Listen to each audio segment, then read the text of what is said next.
التكبير.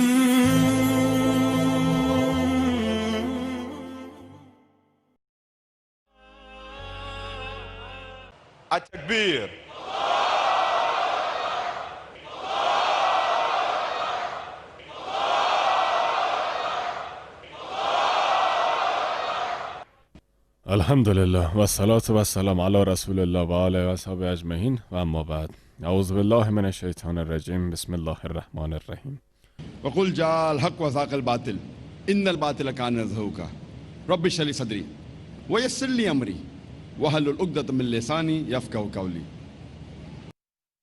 بزرگان محترم، خواهران و برادران محترم، همگی شما را در این گفتگوی اسلامی خوش آمدید میگم. السلام علیکم و رحمت الله و برکاته. درود و رحمت الله سبحانه و تعالی برای همگی شما. الحمدلله، این برای من جای خوشنودی است که حاضرین لگاسا در دومین روز برنامه میبینم. موضوع سخنرانی صبح امروز ما اسلام و رسانه است. جنگ یا صلح؟ تعریف رسانه چطور است؟ رسانه به معنای اساس ارتباطات گروهی می باشد و اسلام از کلمه عربی سلام مشتق گرفته شده است که معنیش صلح است. اسلام از کلمه عربی سلم نیز مشتق شده است که به معنای واگذار کردن است. خاصه به الله متعال، به الله سبحانه و تعالی. به طور خلاص اسلام به معنای کسب کردن آرامش با واگذار کردن خاصه به الله متعال است. پس موضوع سخنرانی امروز ما اسلام و رسانه، جنگ یا صلح است. به معنای اساس ارتباط گروهی و کسب کردن آرامش با واگذار کردن خواسته های الله متعال و الله سبحانه و تعالی می باشد جنگ یا صلح. در عصر حاضر رسانه مهمترین وسیله است و همچنان رسانه خطرناکترین اسلحه در تمام جهان امروزی می باشد. رسانه سیاه را به سفید تبدیل کرده میتونه، روز را به شب، قهرمان را به بازنده و بازنده را به قهرمان تغییر داده میتونه. رسانه مهمترین اسلحه در جهان امروزی است و هر قدر علم و تکنولوژی پیشرفت کنه، رسانه نیز همان قسم پیشرفت میکنه. هر روز و هر هفته یک سیستم جدید پیشرفته به وجود میاد. یک قسمی که علم و تکنولوژی پیشرفت میکنه، رسانه نیز همان قسم پیشرفت میکنه.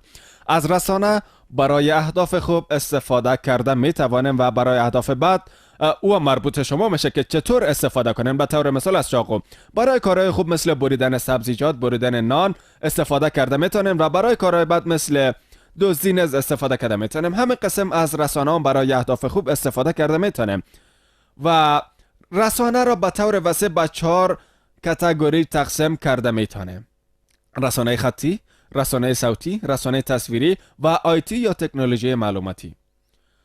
رسانه خطی با 2 بخش تقسیم میشه: دوره‌ای و غیر دوره‌ای.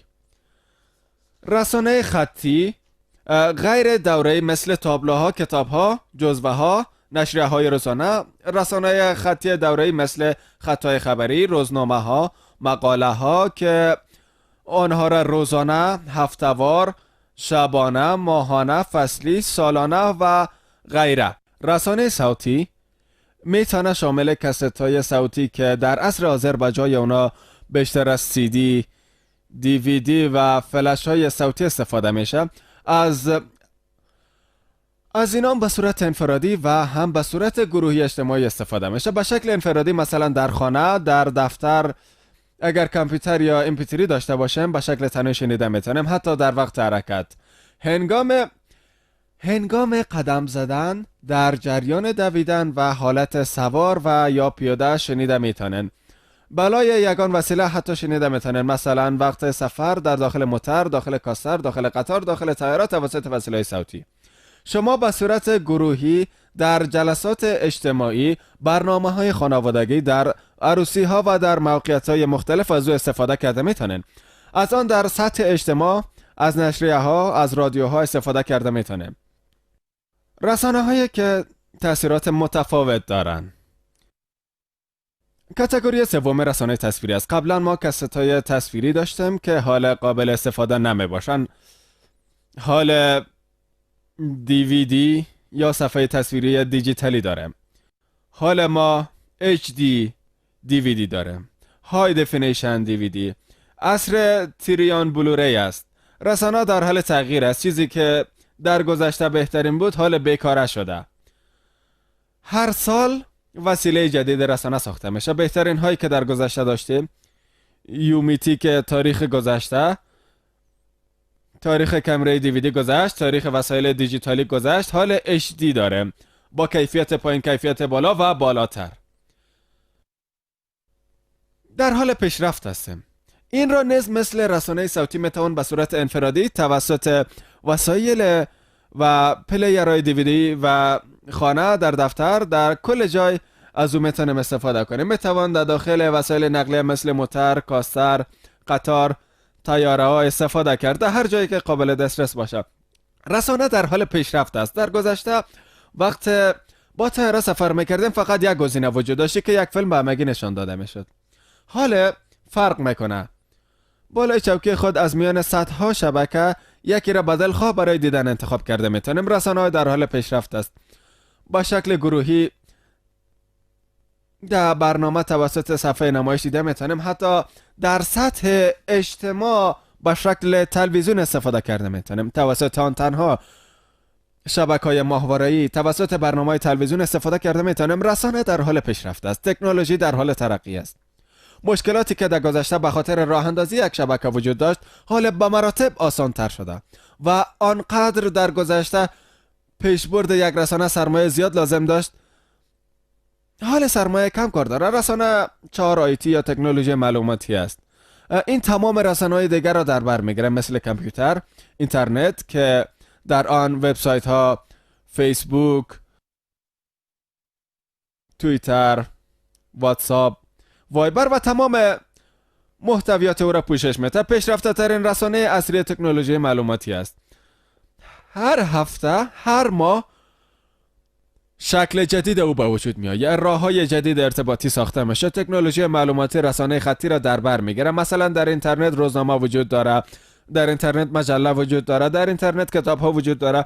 شما از اینترنت برنامه‌های صوتی پیدا کرده میتونین، از اینترنت فیلم به دست آورده میتونین، از اینترنت برنامه‌های تصویری گرفته میتونن. پس رسانه‌های بسیار به سرعت در حال پیشرفت است و تمام رسانه‌های دیگر را در بر میگیره. هر رسانه اهمیت خاص خود داره. از زمانی که رسانه خطی به وجود آمده، محققین میگن اگه حد اوسط انسان‌ها یگان موارد بخوانن و 10% چیزی را که خوانده است حفظ کنن، اگه حد اوسط انسان‌ها با شنیدن یگان چیز 20% آن را حفظ کنن، اگر حد اوسط انسان‌ها چیزایی را که می‌بینن 30% آن را حفظ کنن و اگر حد اوسط انسان‌ها چیزایی را که می‌بینن و می‌بینن یعنی تصویر و صدا را با هم دو حواسشان بینایی و شنوایی در آن داخل باشند، حد اوسط انسان‌ها 50% چیزایی را که شنیدن و دیدن حفظ میکنن. پس تمام این 3 رسانه‌ای که رسانه تصویری و صوتی را یک جای حساب کنیم بیشترین تأثیرات حفاظت داره. در عصر حاضر در این رسانه‌های بین المللی ما میبینیم، در روزنامه‌های بین المللی، در نشریه‌های بین المللی،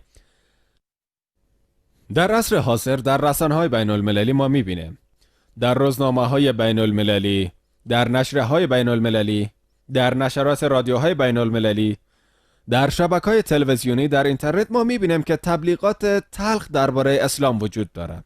ما می‌بینیم که رسانه‌های بین‌المللی معلومات نادرست را درباره اسلام نشر می‌کنند. آنها اسلام را کاملاً به شکل نادرست معرفی می‌کنند.